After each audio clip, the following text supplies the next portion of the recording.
Baseball with the Bard.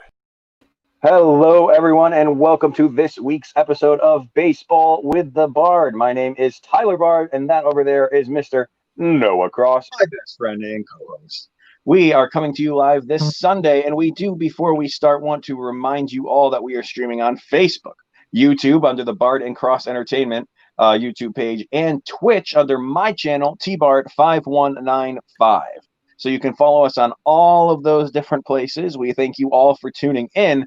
And now on Twitch, after my 24-hour stream, Noah, we made it to 113 followers on Twitch now. So we are pushing the boundaries. Damn. Next time we do a 24-hour stream, we should add in our two shows and 2 hours of a segment. That is a great idea. I absolutely love that. So what about what's going on in the MLB right now? It has been quite the week in the MLB.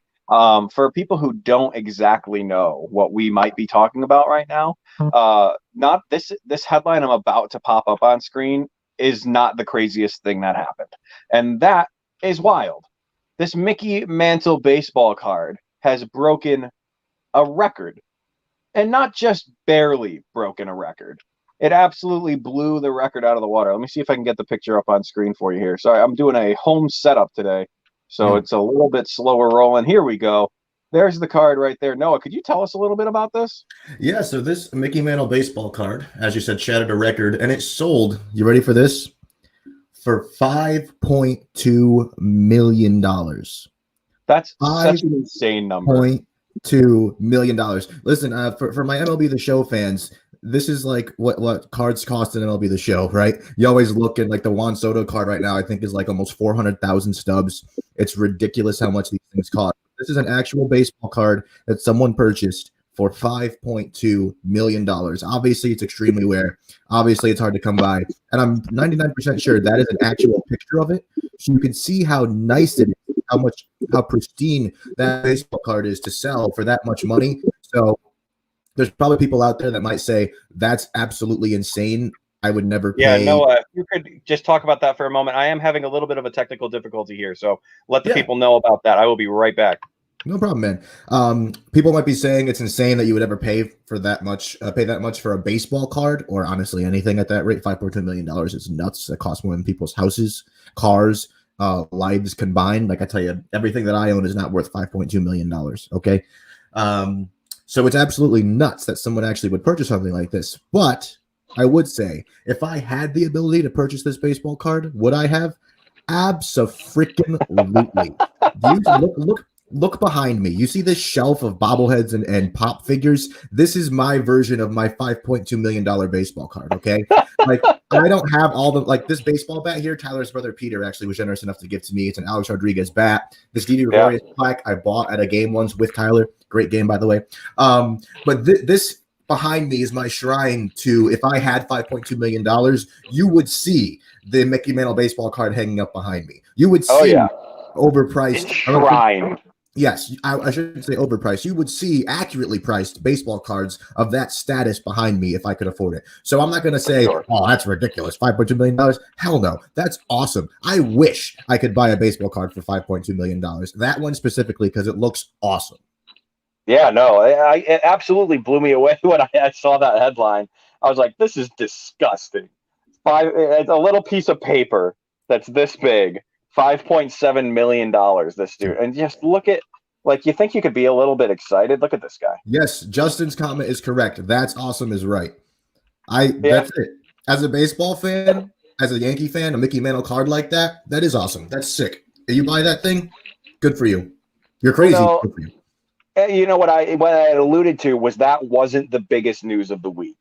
And what we're about to go into, Noah, is what I think the biggest news of the week was.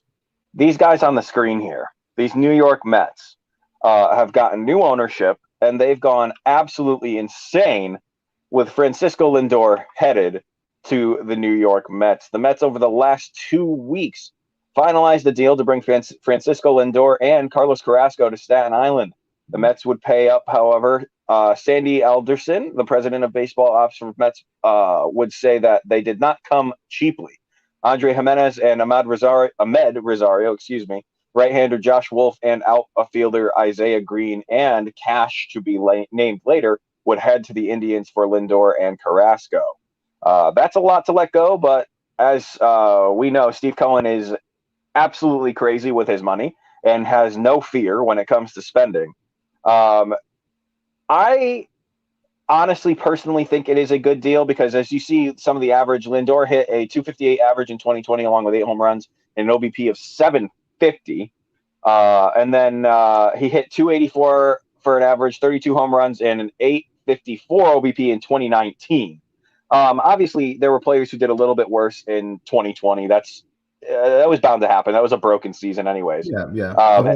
And Carrasco reported with a 2.91 ERA in 2020 with 82 Ks, and in 2019 a 5.29 with 96. So my question to you, Noah, I think that this was a great deal, personally. I know they lost more players and money, but I think the Mets' time to win is now. And they have completely made this rivalry so much more fun with New York and the Nationals and in the Phillies. Like, they've made it just so much more exciting to see who's going to come out on top here. What do you think? Yeah, I wouldn't say it's a great deal. I would say it's a good deal. Obviously, bringing Lindor over to New York was a huge deal to happen. There were a lot of teams vying for him to be their landing spot. You know, the Yankees were a rumor that wasn't going to happen. The Mets were obviously the biggest rumor. There was a couple of teams like the Blue Jays and so on that could use Lindor in a big way. So it's a good deal to bring Lindor over. And obviously with Carrasco coming as well, that's also big. That's a pretty solid pitcher there, as the 2019 numbers were pretty solid with 96 Ks and a 5.2 ERA. So it's not terrible. I will say I was at a Carlos Carrasco game at Fenway Park. That guy could pitch. Yes. I agree. He's not someone you want to mess around with. For sure. And to put him in that same rotation with DeGrom, Syndergaard, that's a big deal. I will say that the Mets did pay a lot. You know, the Mets sent over a good 4 players there. It's not like they just sent over a few people that, you know, weren't that well known or weren't that good. They weren't names, right? Yeah, they sent over some damn good prospects. Ahmed Rosario, that's a big name. Jimenez, that's a big name. So we'll see how that pays out for, obviously, the Indians. They received those great players. The Indians are looking to maybe they're in some type of rebuild state, as a few people have said. They still have a really good team, though. They still have Bieber, which we'll talk about later. They still have a few other Ramirez. So we'll see what happens on that front. If you ask me, I think 7 to 8 years from now, the Indians will have made out like bandits in this deal. However, the Mets today will make out like bandits. So I will say I think it's pretty even in the sense that the Mets will get what they want, which is a win in the next 2 years.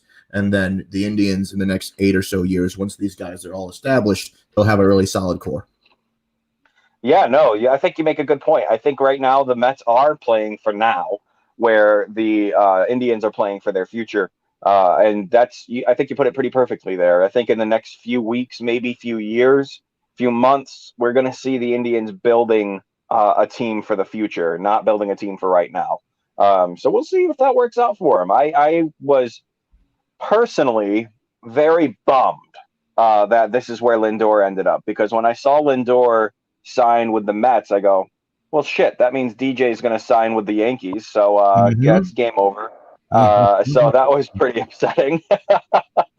My buddy at work, who's a Mets fan, Nick, he came over and he was like, "Did you see?" I'm like, "Yeah, screw you. Screw you. I'm mad. I'm mad at you. Don't talk to me." He's like, "What? Aren't you excited for the Mets?" "Yeah, I'm excited for the Mets, but I'm not excited for the damn Yankees." Screw you. So that leads me to a quick question, though, Tyler. What do you think? Will this change the Mets enough to put them in a solid position in the playoffs? And by solid, I mean the Mets do make the playoffs. Okay. How far do they go?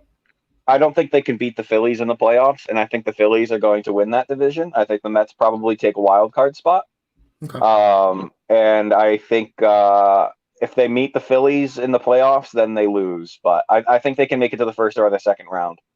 Okay. Fair. But they're not winning a World Series this year. Sorry. I'd agree with you. I'll be honest. I don't think they'll win a World Series next year either. I'm sorry. They have a chance to do it, but hello, Frank. We have our friend over in Ohio, big Reds fan. Say hi to Sal for us. Us Southington people want to say hello to Sal Romano on the Reds. So give him a shout, Frank. I know you guys are tight. Best friends.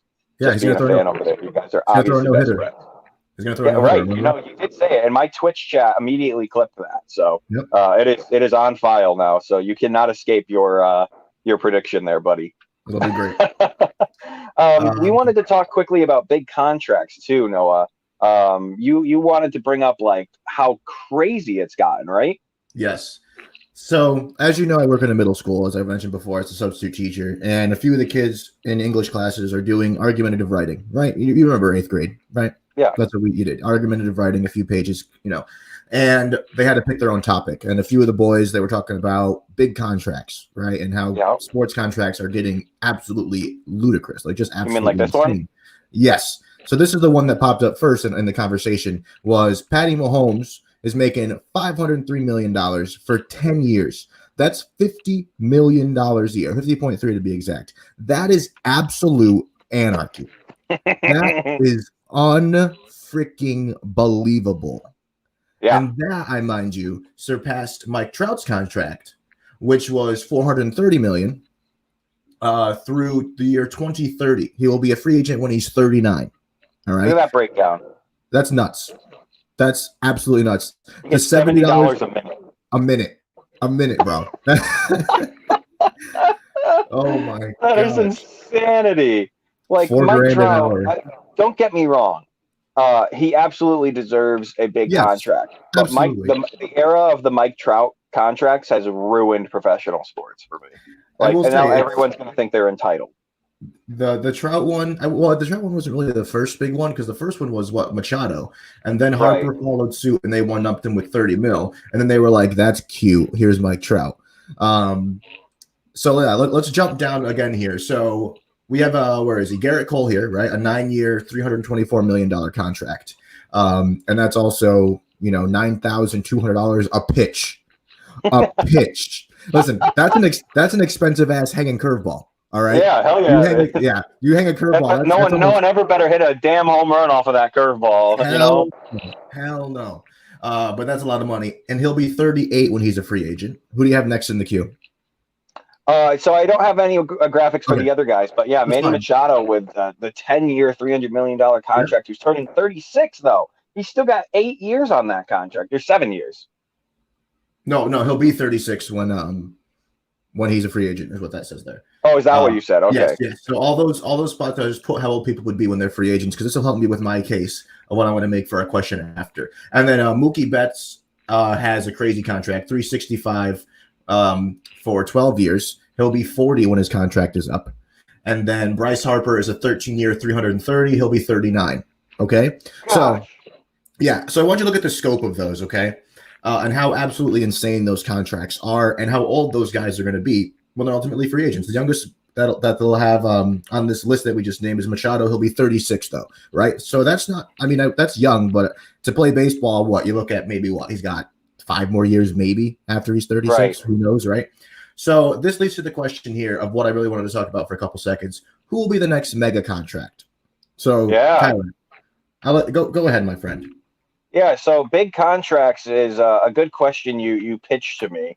And I really had to think because we were talking pre-show and you had said someone and I was like, oh, that's probably right. But like, who else is a big name right now? I was thinking Fernando Tatis. I was thinking all these other young guys who could get these monstrous contracts. But the guy I think of is going to be a free agent, I believe, at the end of next season, if not the one after that.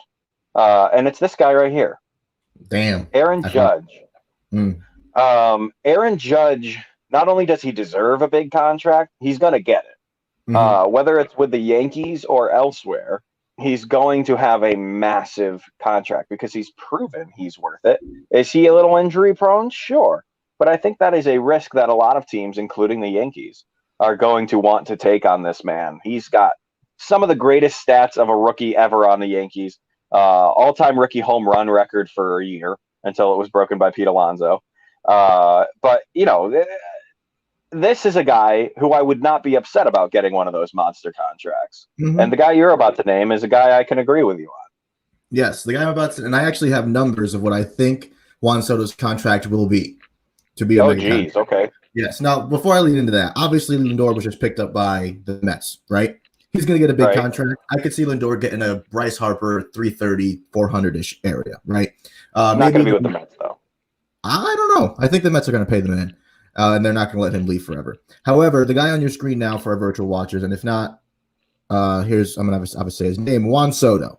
All right. Juan Soto, if you ask me, will be the next absolute mega contract. Now, I'm talking Mahomes level contract. Okay. If you ask me, by the time Juan Soto is a free agent, it'll be 2025. He'll be done with arbitration. He'll be able to be signed to any team for any contract that him or his agent can try and negotiate for. Juan Soto will be signed until he's 40 years old, just like Mookie Betts, just like Mike Trout. All those guys there, 36, 38, 39, 40 years old range when they sign these big contracts. So it's not out of the question for them to sign Juan Soto for 13 to 14 years. You with me still? Yeah, no, it does make sense. Okay. Absolutely. 13 to 14 years. If you ask me, Juan Soto will break the sports contract record when he receives a $560 million deal for 14 years, putting him at $40 million a year. 560, 14 years, $40 million a year. Don't even know. He's making less a year than Mahomes still would, but he's still going to break the record because of the amount of money at the end of it. Noah, don't you sip your coffee. You put that back down. It's actually tea. If that happens, of course it is. If that happens, and he's getting paid more than some of these other stars, baseball contracts are ruined. I hate these massive contracts. There should be a cap on how much players should be paid. Because this is ridiculous. Crazy. I'll say this. 5 years ago, if I said that there's going to be a $500 million contract in any sport, everyone would say, yeah, okay. Like, drink another one. Exactly. But then it happened. With Mahomes. But it shouldn't happen. So you're telling me it shouldn't happen. 2025, 4 years from now, they're not going to be at a point where a 560 is like, yeah, there you go, Soto. Hell yeah, he's worth it. Hell yeah, I hate that. Listen, you know what? If it happens, he's a deserving player. He's a guy who's well worth the contract. But I still absolutely despise those massive contracts. That's crazy. Noah, speaking of things we despise, let's just throw these guys up on the screen.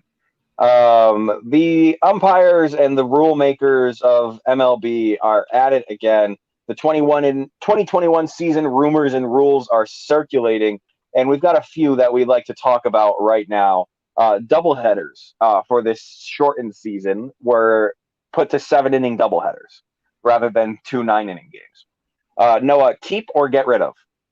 Out of all the rules we're going to mention, that's the one I like. There's no reason to fatigue.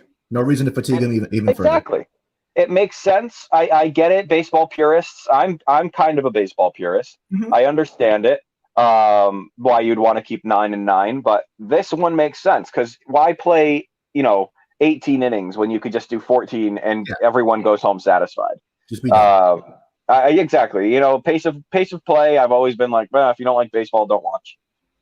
But this is one that I'm okay with. Well, this is different. This isn't pace of play. This is like, like you think about a team, they get to bring up one extra roster spot, right, for a doubleheader, and they're supposed to go 18 innings. You think one extra player is going to make a difference for your guy not being exhausted? Right.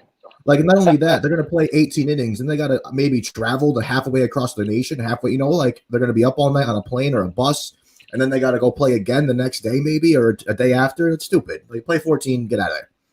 Right. No, definitely. I think we both agree that this is one that we're okay with staying. I'm going to skip the second one. We're going to come back to it. Okay. Expanded postseason. Keep it or lose it? Lose it. Why? We saw what happened. It doesn't matter. The teams that went in with the worst records got eliminated first. It's a waste of time. Now, I don't think it's a waste of time. I like the aspect of having more teams in the playoffs. But if you only need to win 80 games to get into the playoffs, why try to win 100?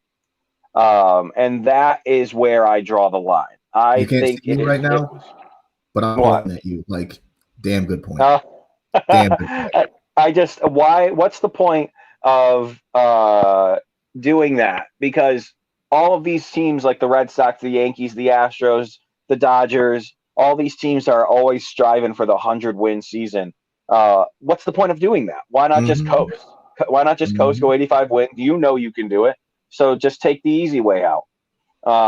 I think that is a rule that needs to go. I understand it. I like it for the fun fact of there's teams who might make the playoffs who otherwise wouldn't be there. But that shouldn't be the case. It should be the best teams, period. And that's why I think this rule needs to go. Now, what I think is the dumbest rule that baseball has ever instilled, a runner on second if the game expands into extra innings to start the extra innings. That is the dumbest rule that baseball has ever added. And you remember their initial response to it was like, oh, well, pace of play. We need to speed the game up. If your idea of speeding the game up starts in the 10th inning, you're not speeding the game up. Like, that's the dumbest. Like, we need to speed it up. Let's wait till it's over and then add something. Like, no, it shouldn't start. You did it wrong. This rule is stupid, and I'm annoyed because it's the one rule that's going to stick around. And some of the analysts I was reading up on this were saying that, like, oh, we should keep it because it adds another rule of strategy. All right, but then 2 lines down, you say that we should get rid of that we should keep the universal DH. So do you really like strategy, or do you just like kissing up to Rob Manfred? What is it? Let us actually know what it is, because the universal DH, I think, should stay. It's probably going to go, if I had to assume, because it's been so chastised by baseball purists. I think it's a genius thing. Pitchers should not be hitting. Madison Bumgarner, I'm talking specifically to you. You are a decent hitter. You are not good enough to deserve a spot in the lineup every single time you pitch. I'll say this. I think with the whole pitchers are universal DH, I do want them to keep the universal DH, but with that number 9 spot, we'll just say the number 9 spot, which is typically where the pitcher will hit, depending on, National League teams sometimes put the pitcher in the 8 hole for strategy. But anyway, I think they just leave it up to the team. If your pitcher wants to hit, let him hit.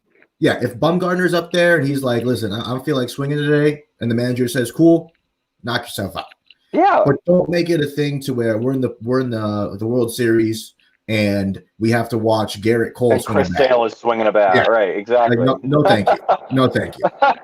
I'll pass. Thanks. I don't want to watch every World Series game that takes place in a National League park have a pitcher lay down a bunt and get out at first because they're slow as hell.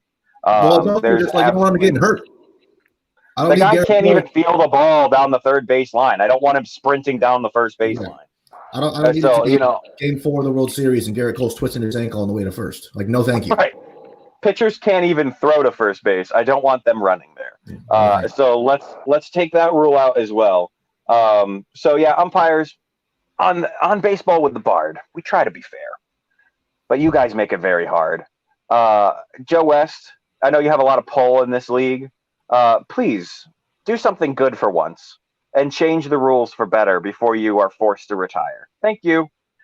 Noah, there's some National League teams that are sticking out. I'm sorry. Let's do this first.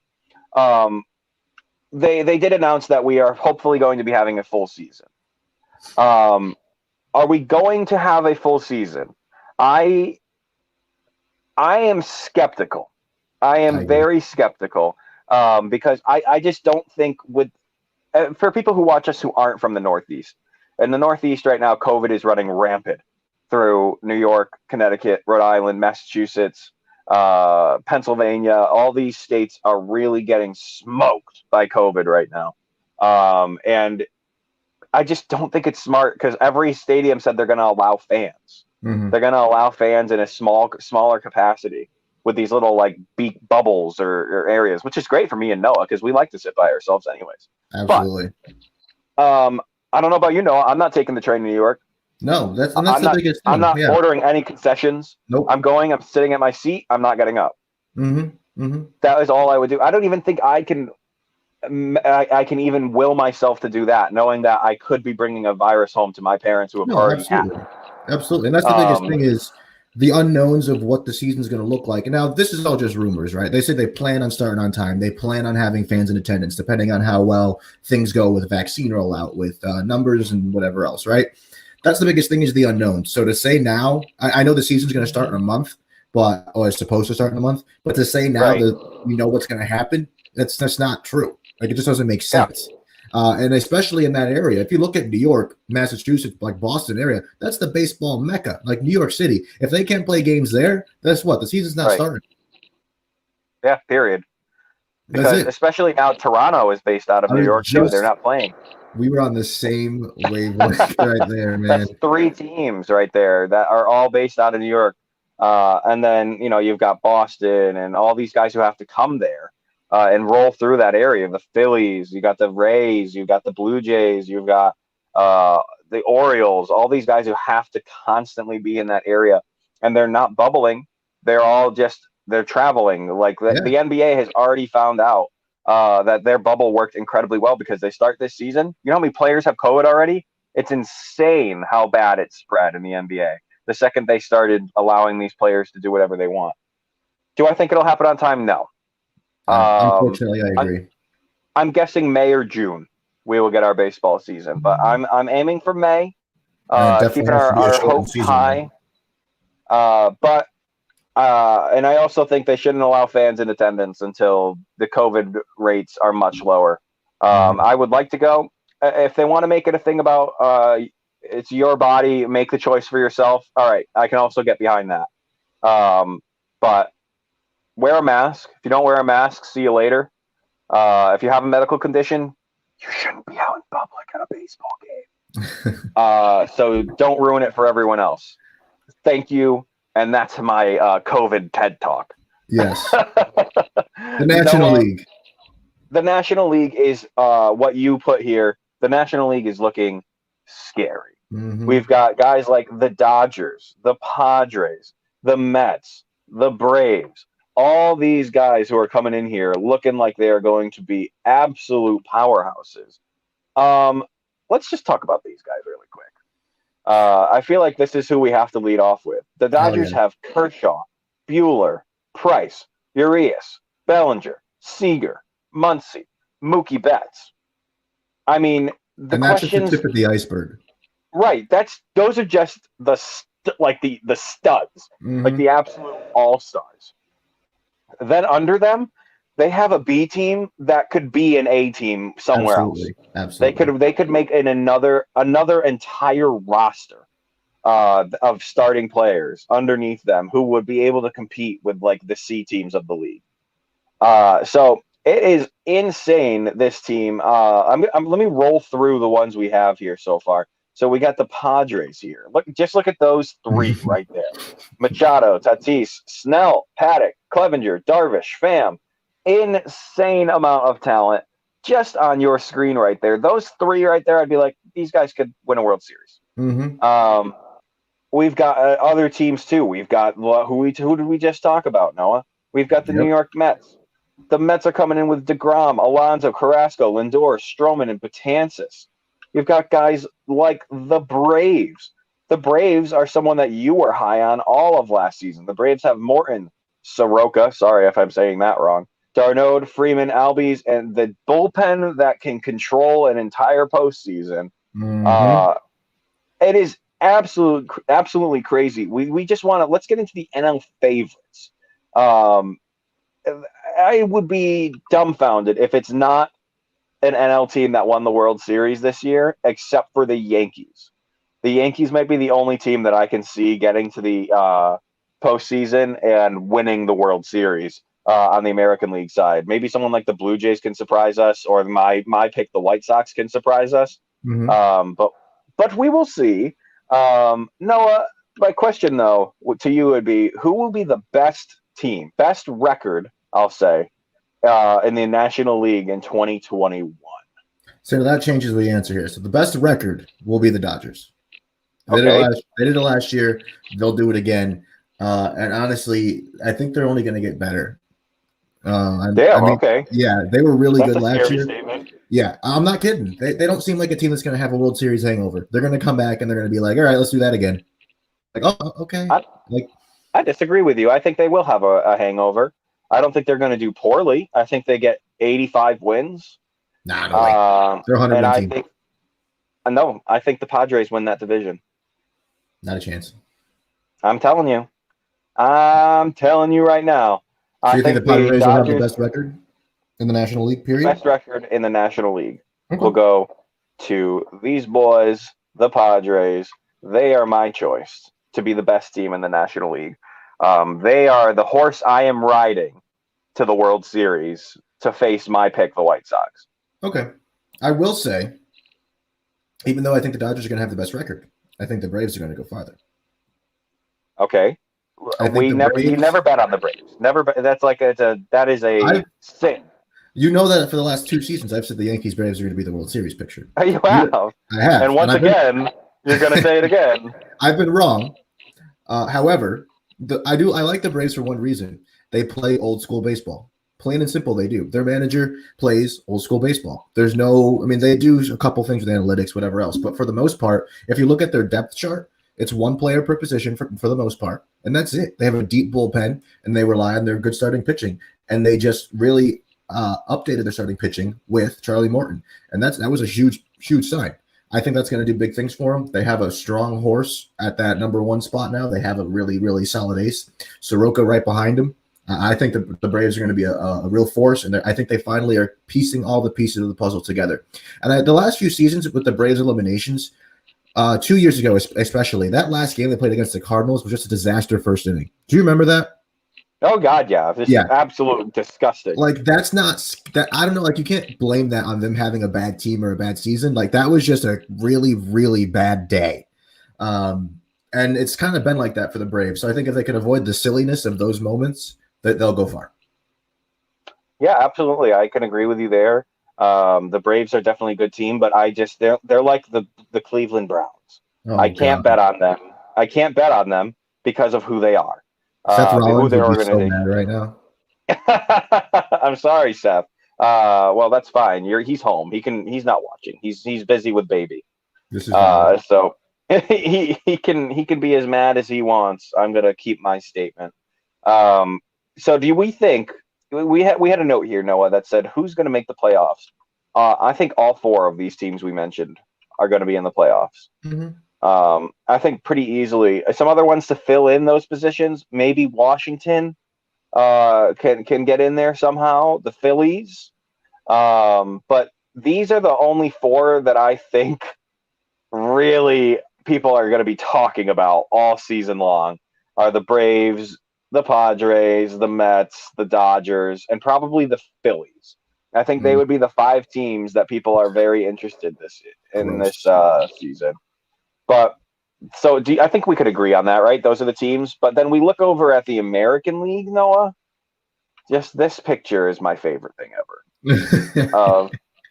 We're talking about, let's see what the Rays can do this season. Oh boy, they lost Morton, they lost Snell. Will they make it nearly as far as they did in 2020? And if not, what happens? The Rays lose the division this year. They come in last. The Yankees take first. The Yankees take first. Mm-hmm. Then the Orioles, then the Blue Jays, then the Red Sox, then the Rays. That would be my prediction for how this season goes. And that's coming from a Red Sox fan who's putting the Red Sox in 4th place. I think the Red Sox the Tampa Bay Rays have the Red Sox reaction to making it to a World Series where, oh my God, we're the best in the world. Now we have 62 wins. That is what I assume is going to happen in Tampa. Their fans, as you know, I've infiltrated a Tampa Bay Ray fans Facebook group, and they are the most abysmal, down in the dumps fan base I've seen in a long time. Well, if you lost those 2 guys, you would be too. No, you literally say that. Do you remember what happened last year, Noah? I lost David Price and Mookie Betts. Okay. And I was two of the greatest players in the 2018 World Series. 2 guys we could all wholeheartedly rely on. And I was still coming out here every week like, listen, there's still a chance. Mathematically, the Red Sox are still in it. No, these guys are like, oh, it's over. Just move to Canada. Just leave. We don't even want you. We're Marlins fans now. At least they're realistic. Yeah. Listen. I'm realistic about most things. And I've come to take a more realistic view about baseball. And you can attest to that over the last few episodes of Baseball with the Bard. I've been more realistic. And realistically, these 2 right here, a big reason why I think the Blue Jays could potentially be a force to be reckoned with this coming season. I think they are going to be making a name for themselves in the next 2 to 3 seasons. Because even if they don't plan on staying with Toronto, they are going to make a case that they deserve to be paid.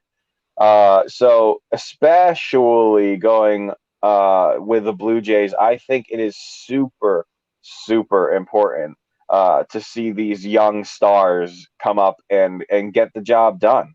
Do you think the Blue Jays are going to be as good as I'm hyping them up to be, or do you think I'm a little too high on them right now? I think the Blue Jays will be the biggest competition in the division for the Yankees. So yeah. I mean, agree. I think it's the Orioles confuse me because I don't think I can name 5 players on the Orioles, and yet they still come out and they're like, "Hey, we're still here, by the way." There's one team who will make sure the Orioles are in their place where they belong. The New York Yankees. The New York Yankees. I remember we have a good friend, Brendan Carney, as you know. And one of his tweets that he tweeted like 2 years ago was my favorite because that was the season Gleyber Torres hit something like 16 home runs off of the Orioles in one season. And yeah. He tweeted, I hope I never hate something as much as Gleyber Torres hates the Orioles. Like it is ludicrous how good the Yankees are. I love that play call of when he hit the 16th home run. The announcer for the Orioles literally was like, "You got to be joking. Mm-hmm. You've got to be kidding." On camera, yep. And David Cohn comes running over from the Yankees broadcast booth into the Orioles broadcast booth and just like starts shaking him. He's like, "What's up, dude? How you doing?" He's like, "Get out of here, Coney!" Like those are the moments I live for in baseball. That was great. And you're right. The Yankees have kept the Orioles in check for a long time, but as much as we just dismissed this team, the Rays have kept the Yankees in check for a very long time now. So if the Rays are anywhere near as good, which they won't be, in the last season, maybe the Yankees are restricted to not be as good as they hope to be. But they'll get 30 wins from the Orioles, so why does it matter? Noah, this is a team that you think is going to be doing so well. Will Shane Bieber be Cy Young material again in 2021 on the Indians? Will they be the same without Francisco Lindor? Absolutely not.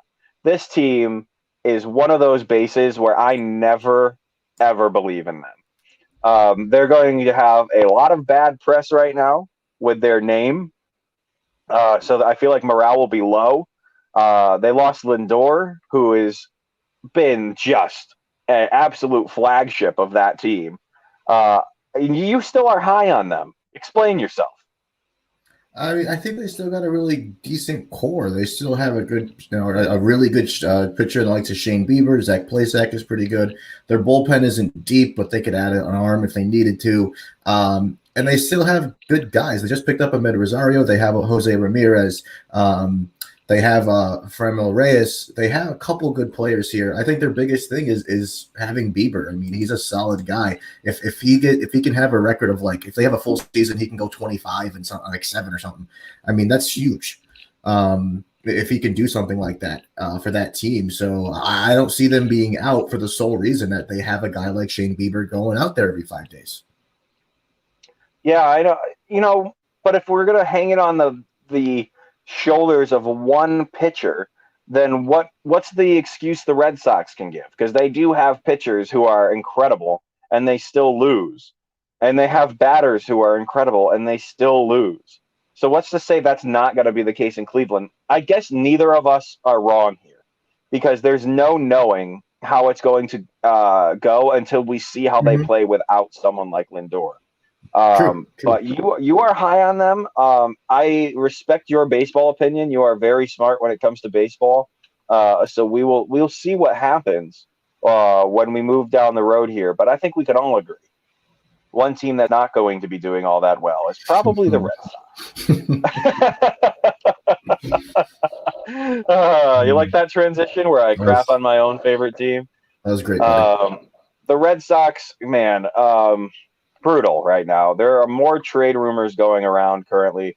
Before we were talking about Jackie Bradley Jr., it now seems that Andrew Benintendi is the guy who is going to be traded. He has officially been added to the trade He only hit a 103 average in 2020 with an OPS of 442, where in 2019 he hit a 266 with an OPS of 774. I don't think he's going to be gone this year. If he is, it's going to be from a team who's pushing for a postseason spot that needs an outfielder. Oh, I have the wrong guy up. There's Benny. If we lose Benny, it's going to be to a team who is pushing for the postseason. And for years, how many years now have I said he's going to be on the Yankees, Noah? Like 5. Many. And now I'm kind of not thinking that. Unless you guys are realizing that you're not going to be able to pay Judge and you need a quick pickup, you're going to pay Judge. The Yankees are going to pay Judge. But God forbid I'm wrong and they choose to not spend money there because the outfield depth in the MLB is absolutely insane and they could get someone for a cheap price. Why not go after Benintendi? Why? Tell me why the Yankees don't go after Benintendi, Noah. I can't. Right. He's a solid player. And his first year with the Red Sox, he was making just absolute web gem catches. That's not true. The Yankees do have really deep outfield. But you're not going to for much longer because a lot of them are going to want to be paid.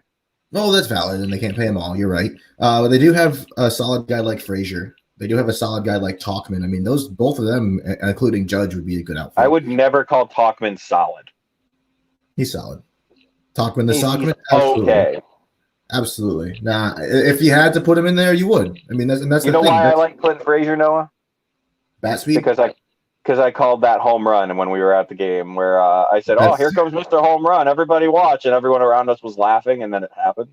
Yeah, I remember that. I was more than happy with that moment. But yeah, I mean, we'll see what happens. Again, though, I can't see them not going after him, so we'll see what happens. Yeah, I think Benny ends up in right field when Aaron Judge asks for too much and ends up on the Dodgers. That's disgusting. You hate yourself for saying that. But you know what I am happy about is that Jackie Bradley Jr. doesn't seem to be going anywhere. I am definitely excited to see him as a potential opportunity to be sticking around. Corey Kluber was a trade rumor. That obviously didn't happen. He ended up going elsewhere. Dallas Keuchel is still on the table as someone who could end up in Boston. But I'm really more focused on who we currently have with Erod and Sale, because what are the Sox what are they gonna do if these guys aren't ready to go? Sale, Eovaldi, Erod, the Sox are in a really deep hole if these guys can't play. Erod has a permanent issue now with his lungs, similar to what happened with my mother because of COVID. Erod, I think, was the prime example of how serious COVID can be in professional sports because, everyone else, they got COVID, they came back. Erod got COVID at the beginning of the season. He did not come back. So kind of scary. Chris Sale, with all of his surgeries and injuries and inconsistencies, and the offense never gives him enough runs to actually win games, just got no decisions. And he's just become a bit of a headache too. He's not someone I would ever want to get rid of. Just someone I think we need to mold the team around. And then Eovaldi. I mean, look at the guy. The 2018 World Series, you could make a case for him being MVP. So there are a lot of people that on this team that can be great, but they have these little asterisks next to them right now because we don't know what direction we're moving in right now. And again, I think that's a perfect place to quickly do a few ads before we go into the Yankees. Noah, let's see some of our lovely friends over at Clovercrest Media. I would just like to point out that a few weeks ago, Jace said that Mac Jones was garbage. Hurry up here for Alabama. Play action. Mac Jones wants it all. Long ball, man there. Got him. Mechie, touchdown. I'm not sold on Mac Jones. In the red zone, Alabama with 3 minutes and change remaining in the half. Jones fires to the corner. Devontae Smith. Touchdown, Alabama.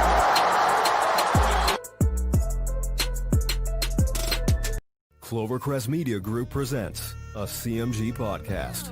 Keys to the City. Keys to the city, baby. When you see us, so you know. Crossed up by Kobe, little floated to Shaq, and then Shaq goes like this, and the rest is history.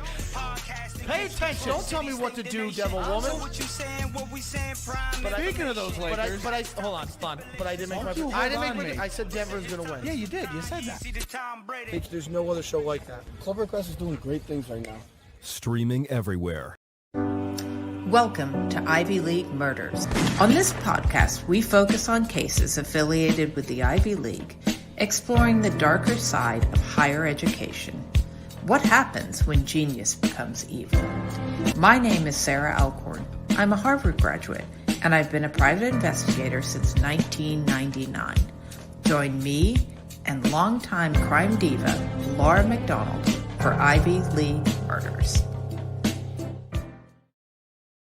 Those are just some of the things you guys can find here at Clovercrest Media. Oh, do I have it near me? I do. And I got this lovely little present here from Mr. Cross yesterday. We finally were able to have our Friendsmas. There you go. What's up? Yeah, no, I'm showing. I just wanted to. It's a Clovercrest Media podcast. Baseball with the Bard, presented by Mr. Cross. Oh, where's the camera? There we go. Presented to me yesterday. Again, thank you, Noah. It is a lovely, lovely edition. It'll be sitting here somewhere. Once I get a desk down here, we will be rolling and have our own little setups at both of our places. He also got me a microphone. You guys are crazy. You guys are crazy this year. Again, we appreciate what you do, buddy. But yeah, let's talk about something that has a little bit of substance in the Yankees. Hell yes. This was... Dude, could you believe so many people broke this news to me? As you wrote in the top, finally, there's some news out of the Bronx. Take it away, Noah. Finally, as you said, news out of the Bronx. So elated to say these words. The Yankees re-sign DJ LaFrickin' Oh my gosh. And I will say, I was as shocked as Tyler was when I'm going to read this deal that the Yankees struck with him. I'm going to lead off with saying Cashman did it again. The absolute freaking magician. Cashman signing DJ to a 6-year, $90 million contract. What the hell? Yeah, that made zero sense. Can I tell you, we fought at work for about 20 minutes. Everyone was like, "God, bullshit." They're like, "No, he probably is. He's just a nice guy. He agreed to it." I'm like, no. That's a miss. He mistyped that. That's whoever at ESPN's stupid. That's not real. And no, it's real, Noah. Yeah, absolute insanity. 6 years, $90 million, $15 million a year for a guy who many thought, if not everyone thought, was going to be making 20 a year. So Cashman, I don't know how, he just works his Cashman magic again, and he did it. So I'm gonna keep telling my kids when I have them one day that Brian Cashman's Santa Claus, because he brings joy to New York City. Before the signing of DJ, Luke Voigt was on social media, and he said flat out, "Yeah, DJ's a machine. We need him." And I couldn't agree more. The Yankees, before they re-signed him, as I said on this show, were if they did not sign DJ, they would be in a worse spot than they were previously. Period, hands down. So they definitely did that. DJ hit 364 in 2020. 364. That's absolutely insane. With 10 home runs and an OPS of 1,011. Yes, 1,011, folks. Absolute monster. Machine is an understatement. He is unreal. So, Tyler, what do you think about this deal? I hate it. Everything about it is horrible. I think they screwed this man. No, I'm kidding. Obviously, he's a team player. What I think happened was Cashman said, "We don't want you to leave. We want you in New York. We think you're asking too much. This is what we can offer you. We still have guys we want to sign. These are what we're looking at." They probably let him in 100% on what they were planning on doing. And he said, "All right, let's go win a World Series." And they shook hands, and he walked out with $90 million. And that's what I think happened there. I think it was a great deal for baseball. I think it showed people, look at this guy who played better baseball than every single one of you. Every single one of you players, he played a better game than you in a season where you all cried and made excuses. This guy came out and played the best season of his life and is walking away with only 90 mil compared to some of the other contracts we've seen. Yeah. Team player, he is a big reason, one of the biggest reasons that I think the Yankees could potentially win the World Series next year. I'll never pick them. Never again. Every time I pick them, they let me down. So I never again will I pick the Yankees. I tried that strategy this last season, bro. It didn't work. I know, right? You went against your gut, dum. Oh man, no, it's they should definitely keep him alive for as long as possible. In Boston, Jesus, in New York. He seems like he wants to be there. He has a great time. He's mashing. I'm just disappointed that that's where he landed. Personally, I don't know why I would be happy about it personally. No, yeah, as a rival, I wouldn't expect you to. I wanted nothing more than for him to leave. I was the biggest stickler to all of my coworkers and you that he was going to land elsewhere. And now look at me. I'm the one with egg on my face. Even more amazing out of the Bronx, as we said, some big things have been happening this last week. The Yankees, again, I kept saying the Yankees got to address their pitching. They got to address their pitching after LeMahieu. And they did that. The Yankees signed veteran righty and former Cy Young Award winner Corey Kluber. Kluber ultimately chose the Yankees, is what the headlines touted on Friday night. I actually called Tyler. The second Bleacher Report told me about it out of the blue, and he was like, "What? What do you want?" And I was like, "Dude, the Yankees are getting Kluber," and he's like, "Oh, come on!" And this was a day after. You made me lose a round of Fall Guys for that call, so thanks a lot. And then even funnier, as I was on the phone with Tyler, another one of our friends, Courtney, who's also a big Yankees fan, was calling him at the exact same moment to say to tell him the same news. And he's like, "I get it. They're signing Kluber. Drew, go away. The Yankees are great." The Yankees landed Kluber for $11 million for a 1-year deal. That's all he wanted. All he wanted was a 1-year deal. Hi, Mom. All he wanted was a 1-year deal. He wants to prove himself. When I was thinking about them signing Kluber, I did say I feel like they would give him 10 mil. I feel like that anything lower would be disrespectful. So 11 is actually good for him. And that still leaves the Yankees about, I think, $9 million left before they hit that $210 million threshold. And we'll get to where they could spend their money in a minute. Tyler, what do you think of this deal for Kluber? In 2017, he threw a 2.25 ERA with 265 Ks. 2018, he threw 289 with 222 Ks. And then in 2019 is where he started getting injured. He didn't play a full season. He only pitched 35 innings in 2019 with an ERA of about 5. Can he prove himself? Will he come back and be that dominant Kluber that we know he can be, and reliable Kluber we know he can be? Oh, he totally can. And how I feel about it, I'm pissed. You know, this was a team that a player that the Red Sox were thoroughly interested in. It was a guy who could come in as a veteran presence and make the Red Sox better. The Red Sox obviously didn't offer him what he was looking for, so that sucks. Like I said earlier, there's still a chance for a guy like Dallas Keuchel to end up on the team, but would you rather have Kluber or Keuchel? Kluber. Keuchel is a weird guy, you know. I would rather. Kluber looks good without a beard. I'm sorry. Kluber looks good without a beard because he's not going to have that in New York. Oh yeah, no, look, you can see it right there. He's there's a picture of him in Cleveland without a beard. Mm-hmm. So yeah, no, he's definitely. This was a massive. How do I feel overall? Massive pickup for the Yankees. This was huge. But in the back of my head, I can't feel but a little bit annoyed for how they have now treated their veteran Tanaka. Tanaka's gone. Sorry, Noah. Tanaka is not coming back, and there's absolutely no way we see him. Yeah, it was just an absolute shame. What is this?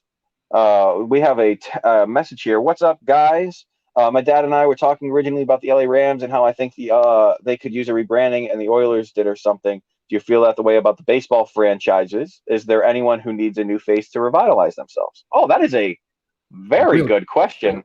That is my buddy Kyle.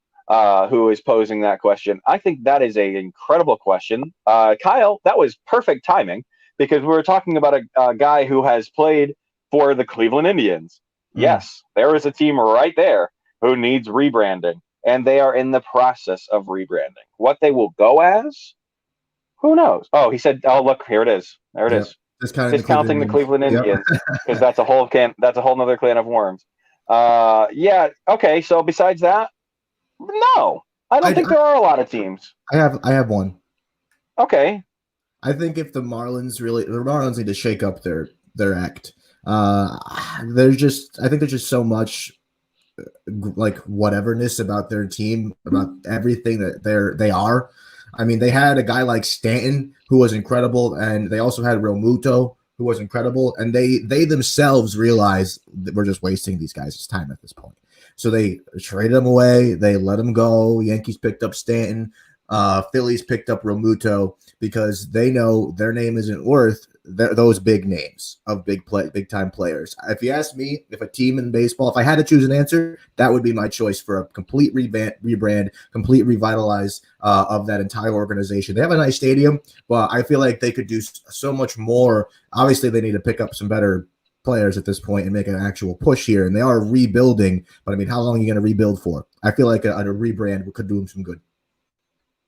Kyle, that was a very good question. We appreciate you tuning in on Twitch. Please, if you guys have questions like that, we would love to answer your questions. It gives us more things to talk about. And if there's one thing Noah and I are very good at, it is talking about baseball and wrestling. For sure. So yes, thank you, Kyle. But yeah, if we're still talking about this guy here, Noah, do you think?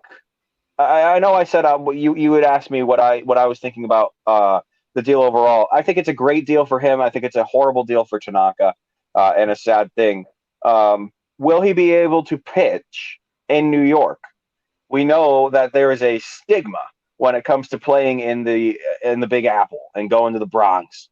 And what do you think? Will he sink or swim when he gets to New York?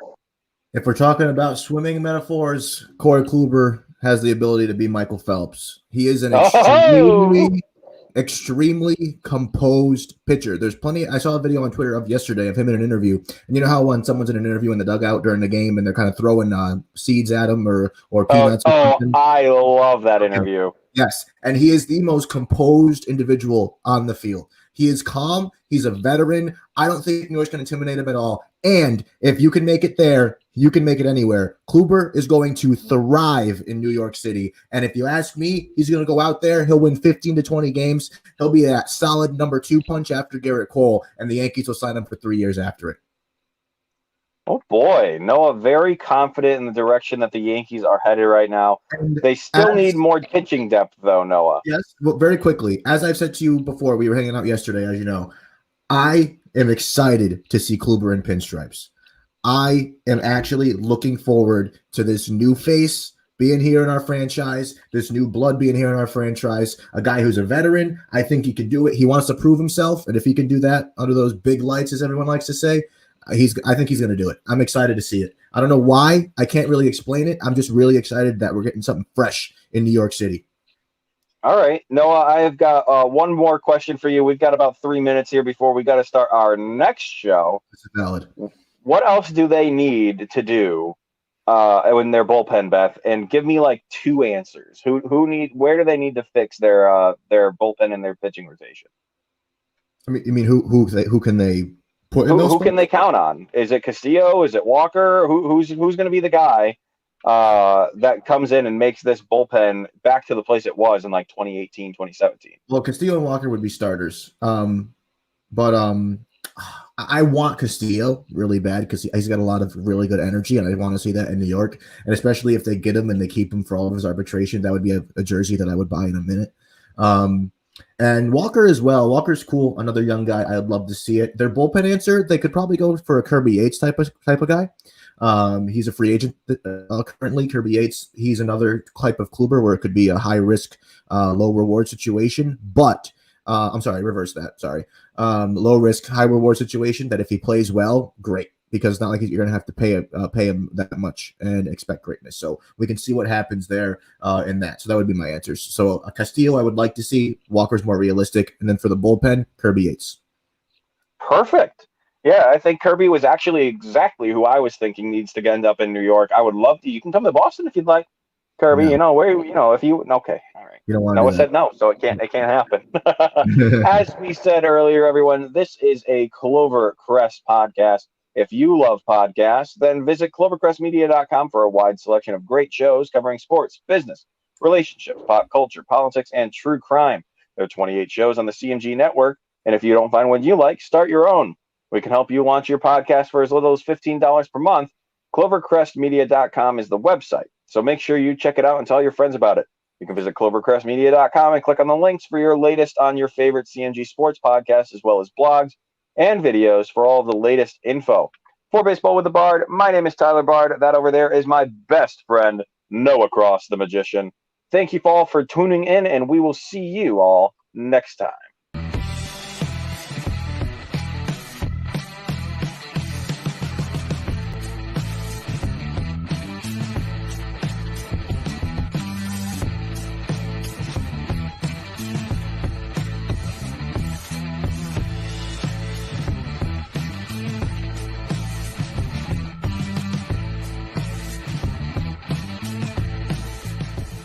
Time for Baseball with the Bard.